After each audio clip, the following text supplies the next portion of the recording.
नमस्ते दोस्तों, स्वागत है आपका द स्टडी इन विलेज में। आज है 7 मार्च। तो चलिए आज के करंट अफेयर्स की शुरुआत करते हैं। इस वीडियो में आपको the Hindu, Jansatta, PIB, the Indian Express, down to earth के जो मोस्ट इंपॉर्टेंट आर्टिकल्स होते हैं, जो कि आपकी परीक्षा की दृष्टि से काफ़ी महत्वपूर्ण होते हैं, उन पर चर्चा की जाती है।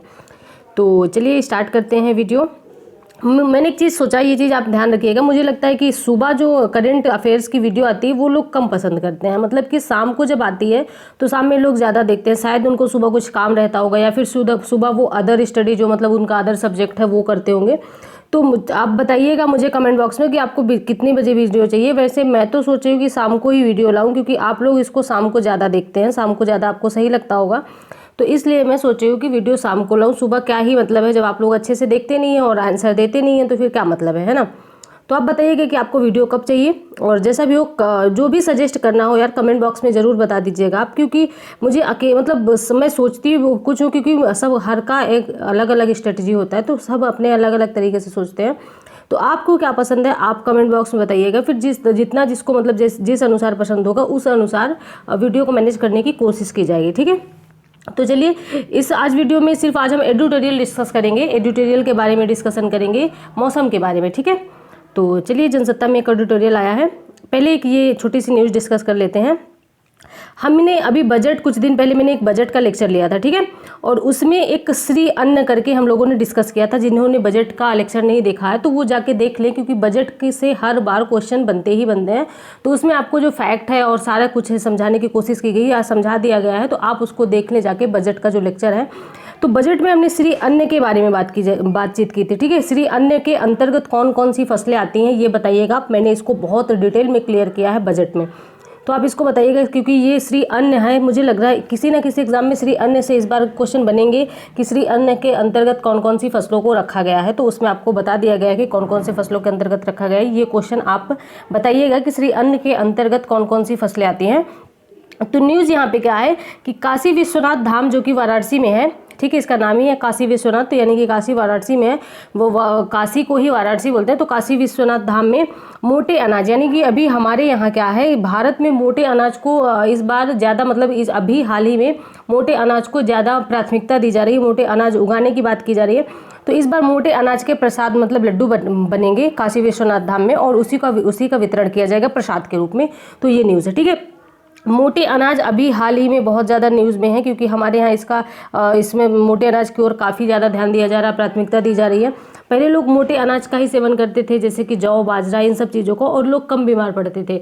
तो गेहूं की रोटी जो होती थी वो लोग पहले मतलब ऐसा बताया जा रहा है, जो आपके घर में पूर्वज होंगे या फिर जो बुजुर्ग होंगे वो बताएंगे, आपको बताते होंगे कि जब ये मोटे अनाज पहले बहुत ही प्रचलन में थे, इन्हीं की रोटी, जैसे जौ, बाजरा, इन्हीं सारी चीज़ों की रोटी खाई जाती थी।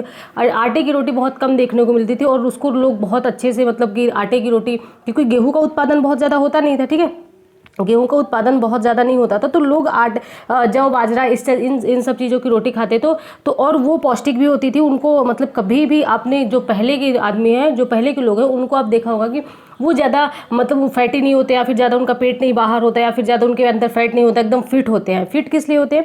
क्योंकि वो लोग ऐसे पौष्टिक चीज़ों का सेवन करते थे। तब तो जिम वगैरह थी नहीं कि वो लोग जिम जाके अपने आप को मेंटेन कर। अब हम लोग जिम जाके अपने आप को मेंटेन रखते हैं, और पहले एकदम शांत वातावरण था, खुला वातावरण था, गाँव का वातावरण था, तो वो लोग बहुत अच्छे से अपना जीवन जीते थे और वो एकदम फिट रहते थे। आज की डेट में देखें तो मोटापा या फैट लोगों के बहुत बढ़ता जा रहा है। और ये क्यों है? ये सिर्फ इसलिए है कि आप मतलब अपने शरीर को बहुत ज़्यादा रिलैक्स दे रहे हैं। मतलब इतना ज़्यादा रिलैक्स दे रहे हैं शरीर को, थोड़ा सा जब तक कष्ट नहीं होगा आप तब तक अपने आप को फिट नहीं रख पाएंगे, जब तक आप शरीर को अपने कष्ट नहीं देंगे। और आराम से आप कष्ट दीजिए, कोई कार्य करिए, उससे आपका मोटापा कम होगा। क्या करते हैं, यहाँ पे देखा भी जाता है, बहुत सारे लोग होते हैं जो कि क्या करेंगे। कल एक आर्टिकल आया था मोटापा के लिए, ठीक है, मोटापा के बारे में, तो वो वीडियो जिसने नहीं देखी जाके देख ले, क्योंकि बहुत ही इंपॉर्टेंट वीडियो था और बहुत ही इंपॉर्टेंट आर्टिकल्स भी था, क्योंकि उसके बारे में, मोटापा के बारे में बताया गया है।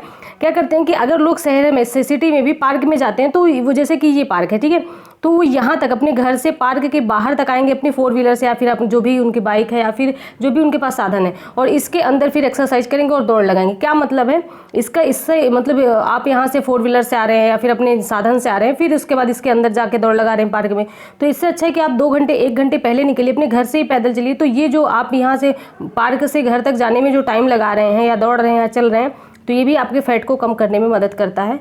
तो ये सारी चीज़ें हैं। तो यहाँ पे मोटे अनाज की बात की जा रही है। अभी हमारे यहाँ मोटे अनाज को बहुत ज़्यादा प्राथमिकता दी जा रही है, तो इसी में यहाँ पे ये कोई बहुत ज़्यादा बड़ी न्यूज़ नहीं थी, लेकिन मोटे अनाज श्री अन्न के बारे में फसल मतलब श्री अन्न के अंतर्गत कौन कौन सी फसलें आते हैं, ये क्वेश्चन आप बताइएगा, क्योंकि ये बजट में पूछा गया था। और जिन्होंने बजट नहीं देखा जाके देख लें, क्योंकि बजट पता होना बहुत ज़रूरी होता है। ठीक है, कौन से अनुच्छेद में आता है, क्या इसका नाम है, तो सारा चीज़ें कैसे प्रकाशित किया जाता है, कौन इसको मतलब रिलीज़ करता है, ये सारा चीज़ें।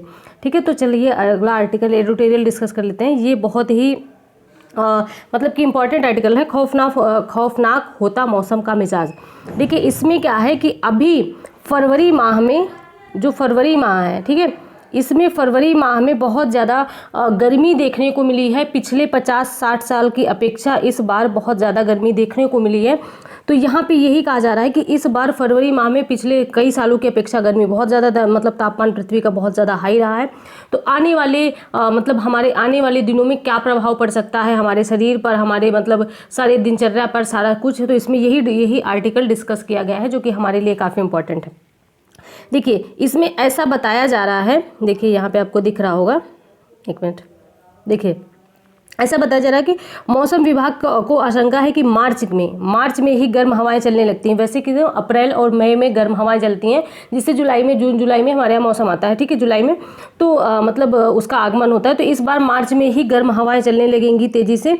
और यहाँ पे देखिए लिखा हुआ है कि इस साल गर्मी के सारे कीर्तिमान तोड़ देगी। मतलब इस बार आशंका है कि गर्मी के आंकड़े जो हैं फरवरी माह में बहुत तगड़े दर्ज किए गए हैं, हर मतलब कई सालों की अपेक्षा। ये जो हमारा पश्चिमी एरिया है, भारत का पश्चिमी एरिया, यहाँ पे और मध्य भारत में, तो यहाँ पे फरवरी का जो मतलब पिछले साल, जैसे कि पिछली बार फरवरी 2022 में कितनी गर्मी थी और फरवरी 2023 में कितनी गर्मी बढ़ी, तो ऐसे नापते हैं, फिर मतलब मापते हैं। तो ऐसे देखते हैं कि तो यहाँ पे इसी चीज़ के बारे में बात की जा रही है कि पश्चिम और मध्य भारत के पश्चिम और मध्य भारत में कई सारे शहर हैं जो फरवरी में 50 सालों से अधिक गर्म हैं। ठीक है, इस बार बताए जा रहे हैं। और मौसम विभाग की आशंका है कि देखते हुए भारत राज्य सरकारों ने, मतलब इसके मौसम विभाग की आशंका को देखते हुए भारत सरकार ने जो बीमारियां हैं गर्मी से होने वाली, उन पर जागरूकता फैलाई है। और ये कहा है कि आप अनावश्यक घर से बाहर ना निकलें, कोई ज़रूरत हो तभी घर से बाहर निकले, क्योंकि गर्मी बहुत ज़्यादा बढ़ती जा रही है और इसका हमारे लाइफ पर बहुत ज़्यादा प्रभाव पड़ेगा। यहाँ पे ये भी कहा रहा है कि सन 2023 तक दुनिया में कई देशों में इतना पारा चढ़ जाएगा कि मनुष्य उसे बर्दाश्त करना मुश्किल हो जाएगा। सन 2030 तक यानी कि बहुत ज़्यादा इसका तापमान हाई होने वाला है। तो इसके लिए हम आप ही जिम्मेदार हैं।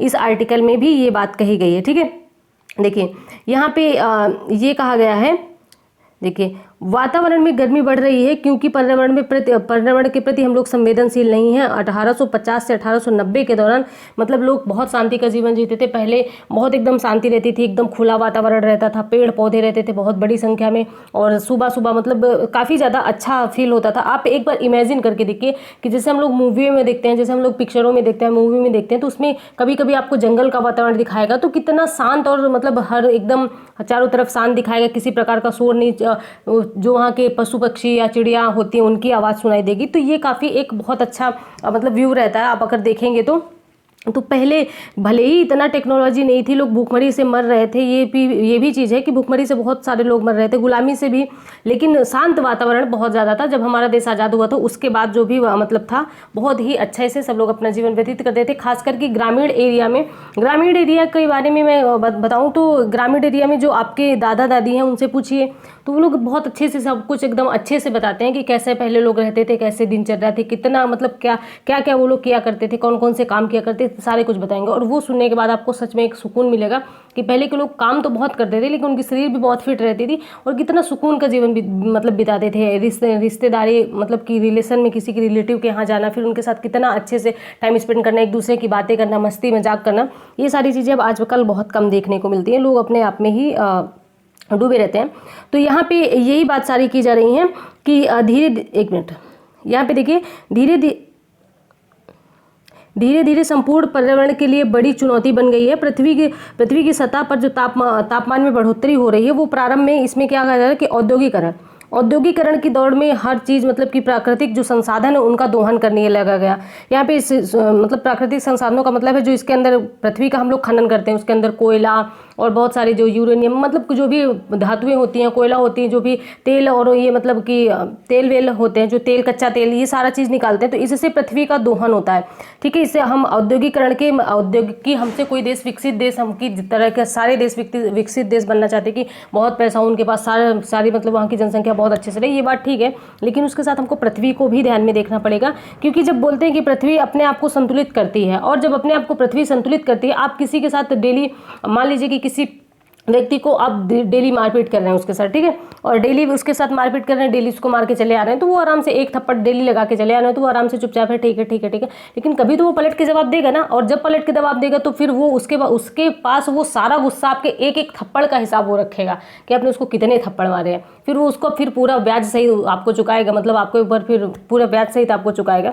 तो सोचिए फिर क्या हालत होगी आपकी। तो ऐसे ही पृथ्वी करती है कि पृथ्वी आपके पूरे जो मतलब कारनामे हैं, पूरे कारनामे आपके ध्यान में रखती है, फिर उसके बाद जब वो आप नहीं संतुलित करते हैं उसके, अब मान लीजिए कि आपने किसी को थप्पड़ मारा तो उसको सॉरी बोल दीजिए, तो वो उसका गुस्सा ठंडा हो जाएगा, चलो ठीक है। तो इसी प्रकार यहाँ पे है कि अगर मतलब पृथ्वी को आप कुछ उसका दोहन भी कर रहे हैं तो उसको संतुलित करने, मतलब अगर 4 पेड़ काट रहे हैं तो आप 8 पेड़ लगाइए भी, तो ऐसे में क्या होता है कि संतुलन बना रहेगा। तो पृथ्वी अपने आप को मतलब कि संतुलित कैसे करेगी, जब उसमें संतुलन बना ही है, दोनों चीज़ बराबर होने चाहिए, जैसे तराजू के दोनों पल्ले बराबर होते हैं वैसे ही। तो नहीं अगर आप संतुलित करते हैं तो फिर उसके बाद पृथ्वी अपने आप को जब संतुलित करती है तो फिर क्या होता है, बहुत प्रलय आता है, भयानक प्रलय, फिर उसमें पता नहीं कितने लोगों की जान चली जाती है ना। तो यहाँ पे यही सारी चीज़ें हैं कि जीवाश्म ईंधन का उपयोग हम लोग मतलब करते जा रहे हैं, जंगलों को काटना और विकास के नाम पर जहरीली गैसों का उत्सर्जन करना, ये सारी चीज़ें हैं जो कि आपके पर्यावरण को काफ़ी ज़्यादा नुकसान पहुंचा रही हैं। लंबे समय में ओजोन परत का लगातार कमज़ोर हो रहा है, मतलब लंबे समय से ओजोन परत लगातार कमज़ोर हो रहा, और ये भी कहा जा रहा है कि ये उत्सर्जन के कारण, मतलब कि जो गैसें हैं या फिर जो जंगल कट रहे हैं उनकी वजह से है, जिनके उत्सर्जन के कारण ये सारा हो रहा है, लेकिन फिर भी मनुष्य इस पर ध्यान नहीं दे रहा है। अच्छा, इंसान को मतलब मुझे ऐसा लगता है कि इंसान अब इंसान जैसा रह नहीं गया, मतलब इंसान का मतलब वही होता है ना जिसके अंदर इंसानियत होती है, ठीक है, लेकिन इंसान अब इंसान रह नहीं गया है, मुझे ऐसा लगता है कि चलो ठीक है, चले हम लोग आगे बात करते हैं। देखिए यहाँ पे जंगलों के काटे जाने से केवल ना मतलब कि ग्रीन हाउस प्रभाव पड़ता है, बल्कि पृथ्वी का तापमान भी बढ़ रहा है। जलवायु परिवर्तन का अध्ययन करने के लिए बनाए गए अंतर्राष्ट्रीय समूह को अपनी रिपोर्ट में बताया कि दुनिया में तापमान बढ़ने के लिए जिम्मेदार गैसों में एक कार्बन डाइऑक्साइड के 30% उत्सर्जन का जिम्मेदार है जंगल को काटा जाना। यानी कि 30% उत्सर्जन कार्बन डाइऑक्साइड का क्यों होता है, क्योंकि जंगलों को काटा जाता है। ठीक है, आप इसमें जो आपको इंपॉर्टेंट पॉइंट लगे उनको नोट करके रख सकते हैं, क्योंकि जब आप मेंस लिखेंगे तो ये सारे जो इंपॉर्टेंट पॉइंट्स है उसमें अगर अपने आप मेंस में ऐड करेंगे तो क्या होगा, एग्जामिनर को ये लगेगा कि हाँ बच्चे को बहुत अच्छा नॉलेज है, बहुत अच्छा ज्ञान है उसको, और उसने सारी चीज़ें डिटेल में ऐड की हैं या फिर डिटेल में उसने पढ़ा है, तभी ऐसे मतलब तुक्का थोड़ी ना लगा सकते हैं। तो जो आपको इसमें इंपॉर्टेंट लगे, हर चीज़ इंपॉर्टेंट होती है। देखिए मैं कोई एवी वीडियो नहीं बनाती हूँ, हर चीज़ आपके मतलब आपके एग्जाम की दृष्टि से इंपॉर्टेंट होती है तभी मैं बनाती हूँ। और ये जो आर्टिकल्स होते हैं, ये जो एडिटोरियल होते हैं, ये आपके आंसर राइटिंग में बहुत ज़्यादा मदद करते हैं। हमको पता होना चाहिए कि हमारा पृथ्वी का तापमान है, ऐसे सारी चीज़ें कैसे। तो जैसे कि यहाँ 30% लिखा है कि 30% कार्बन डाइऑक्साइड का उत्सर्जन होता है, क्यों, जंगल के काटने से। तो इसको आप अपने आंसर राइटिंग में प्रयोग करेंगे तो एग्जामिनर आपको ये सारी चीज़ें, देखिए आंसर राइटिंग सब करते हैं, ठीक है, आंसर राइटिंग सब करते हैं, लेकिन आपके एग्जाम मतलब आपके कॉपी में कुछ ऐसा एग्जामिनर को दिखना चाहिए कि वो आपको नंबर देने के लिए मजबूर हो जाए, तभी होगा। और ये तब होगा जब आप अपने ऊपर, खुद के ऊपर वर्क करेंगे, ठीक है। किसी को देखा देखी पढ़ेंगे या फिर किसी को मतलब वो कैसे पढ़ रहा है, वो उतना पढ़ रहा है तो उतना हम भी पढ़ें, वो उतने घंटे पढ़ रहा है उतने घंटे हम भी पढ़े, ऐसा नहीं। आपको ठोस स्टडी करनी, बस अपने अनुसार, आपका मन क्या कहता है, आपका दिल क्या कहता है, उसके अनुसार, ठीक है। तो यहाँ पे कार्बन डाइऑक्साइड का 30% उत्सर्जन जंगलों के काटे जाने से होता है। फिर बड़ी संख्या में जंगलों के काटे जाने से ऑक्सीजन उत्पादन कहाँ है, ऑक्सीजन उत्पादन का एक बड़ा स्रोत समाप्त हो जाता है, ठीक है। अगर हम मतलब हम ये चीज़ जानते हैं कि हम लोग ऑक्सीजन लेते हैं, कार्बन डाइऑक्साइड रिलीज करते हैं, तो इसमें क्या होता है कि अगर जंगल काटे जाएंगे तो पेड़ पौधे जो होते हैं वो कार्बन डाइऑक्साइड सोखते हैं, तो फिर इससे क्या होगा कि ऑक्सीजन की कमी होगी, ठीक है, और फिर हमको सांस लेने में तकलीफ होगी। अगर आप हॉलीवुड की कभी मूवी देखेंगे तो उसमें आपको पता चलेगा कि हॉलीवुड की मूवी में आगे की हमारी जो आगे आने वाली जनरेशन है वो कैसे व्यतीत करेगी या फिर वो कैसे रहेगी, या हम लोग रहेंगे तो कैसे रहेंगे, वो सारा कुछ दिखाया जाता है। देखना चाहिए, मतलब कि हॉलीवुड की मूवी कि लोग मतलब कैसे रोबोट से कार्य करवा रहे हैं, फिर एकदम मशीन बने जा रहे हैं सारे लोग, सारा कुछ उसमें दिखाया जाता है। तो ठीक है, ये सारे चीज़ इसी में बताया गया है। और देखिए यहाँ पे एक चीज़ और लिखी इंपॉर्टेंट, 2030 तक कार्बन उत्सर्जन, एक मिनट 2030 तक कार्बन उत्सर्जन की न्यूनतम दर हासिल की जानी चाहिए, ऐसा टारगेट रखा गया है। 2030 का तक कार्बन उत्सर्जन की न्यूनतम दर हासिल कर ली जानी चाहिए, ठीक है। उसके बाद यहाँ पे देखिए पेड़ पौधों के काटने के अलावा अवैज्ञानिक नगर नियोजन, बढ़ती जनसंख्या, डामर की सड़कें, बढ़ती संख्या या फिर डामर भी बहुत बड़ा रोल प्ले करता है और तापमान को बढ़ाने में। और बड़ी जनसंख्या जहाँ होती है, ये चीज़ आप ध्यान दीजिएगा कि अगर आप लोग 4-5 लोग बैठे हुए हैं ठंडी में तो आपको गर्मी कम लगती है, मतलब ठंडी कम लगती है। क्यों? क्योंकि उस वहाँ पे तापमान होता है, मतलब कि अगर आप ज़्यादा जनसंख्या में रहेंगे तो तापमान वहाँ उत्पन्न होगा, और जब तापमान उत्पन्न होगा तो ग्लोबल वार्मिंग बढ़ेगी। तो इसलिए कहा गया है बढ़ती जनसंख्या में भी मतलब कि ये भी रोल प्ले कर रही है। फिर उसके बाद कंप्यूटर, एयर कंडीशनर, फ्रिज, ये सारे संयंत्र भी क्योंकि अगर आप एयर कंडीशनर एसी लगाएंगे तो उसमें क्या होगा कि वो आपको जिस रूम में आपने लगा रखा उधर तो साइड में, मतलब आपको जिस रूम में है उस रूम में तो ठंडी हवा देगा, लेकिन वो अपना जो आपके रूम की गर्म हवा है वो पीछे साइड रिलीज करता है, जिससे क्या होता है कि पूरा शहर या फिर ग्लोबल वार्मिंग बढ़ती है, तापमान का वातावरण बढ़ता है, ठीक है, वातावरण का तापमान बढ़ता है, सॉरी। तो यहाँ पे यही सारी चीज़ें बताई गई हैं। यहाँ पे एक मिनट, यहाँ पे है देखिए, मसलन भारत में ही सब लोग पहले गर्मी से निकलने के लिए क्या करते थे, अपने सिर को ढक लेते थे और पानी पिए बिना और भूखे पेट घर से नहीं निकलते थे कि उनको लू ना लगे। पहले लोग ऐसे करते थे, सब इसमें बताया गया। लेकिन अब लोग इसको सब अरे ऐसा कुछ नहीं होता है, ये सब मतलब आजकल की जनरेशन जो है ना, वो आजकल की जनरेशन किसी की बात सुनना ही नहीं चाहती। मुझे मतलब आश्चर्य इसी चीज़ में होता है कि अगर कोई कुछ बता रहा है, पिछला कोई बता रहा है, तो उसमें वो इंटरेस्ट नहीं लेते। पता नहीं क्यों ऐसा करते हैं, ये तो मुझे नहीं समझ में आ रहा कि वो लोग ऐसा क्यों करते हैं। बल्कि मतलब मुझे तो इन सब चीज़ों में बहुत ज़्यादा इंटरेस्ट है कि अगर कोई पिछली चीज़ों को बता रहा है तो मैं बहुत गौर से सुनती हूँ। तो मतलब जो कोई बता रहा है, मम्मी के नुस्खे कुछ होते हैं, एक कुछ आता था नानी के नुस्खे या मम्मी के नुस्खे, कुछ चीज़ें होती हैं जो घर के मतलब हल्के फुल्के आपको चोट को ठीक कर सकती है, वो उनके घर के घरेलू नुस्खे होते हैं, तो ये भी बहुत अच्छे होते हैं। तो आपको मतलब अगर कोई कुछ बता रहा है तो गौर से सुनना चाहिए।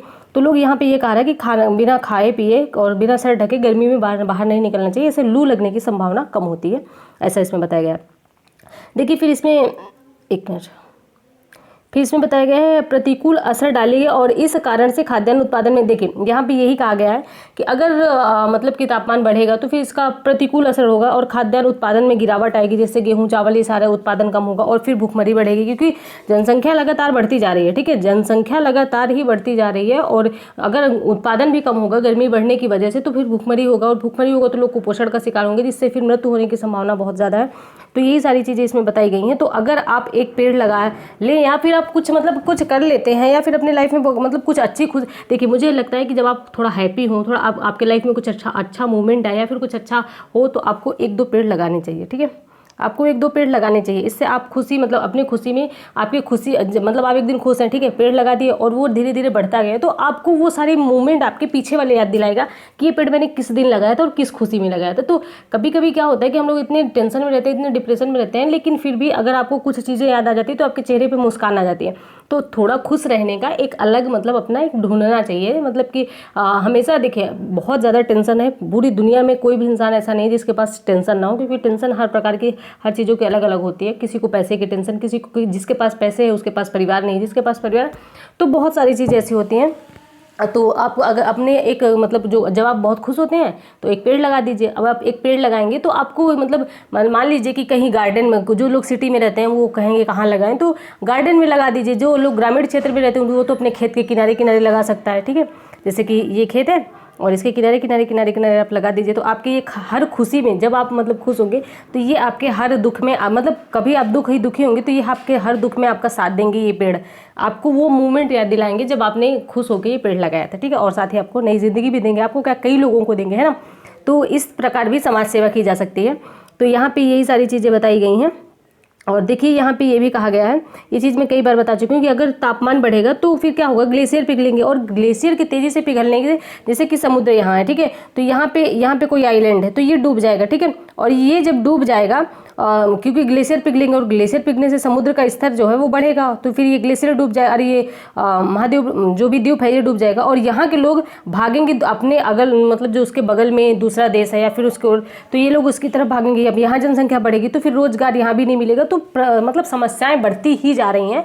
तो इस चीज़ को हमको बहुत ध्यान देने की ज़रूरत है, बहुत ही ध्यान देने की, कि हम लोग क्या रोल प्ले कर रहे हैं। ताकि एक चीज़ ध्यान रखिएगा मुझे लगता है अपनी लाइफ में थोड़ा इतना मतलब काम कर लो कि आने वाली जनरेशन को आप कुछ बता सको कि हाँ ऐसे करना है, ऐसे करना, मैंने ये किया था।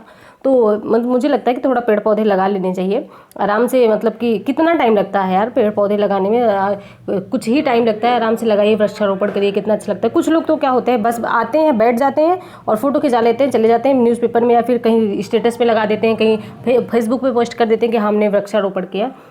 किसी को दिखाने की कोई ज़रूरत नहीं है, आप जो करिए दिल से करो, बस आप संतुष्ट रहो। मुझे लगता है कि आप अपने लाइफ में ना जो भी काम करो एकदम अपने आप से, मतलब कि खुद संतुष्ट हो तब ठीक है। आप बहुत मतलब कि अगर दूसरे को संतुष्ट करने के लिए आप कुछ काम कर रहे हैं तो आप हमेशा फेलियर की ओर जाएंगे और आप खुद को कभी खुश नहीं रख पाएंगे। अगर कोई भी काम दिल से कर रहे हैं, वो आप खुश हैं, बस उसके लिए करिए, ठीक है। तो चलिए ठीक है।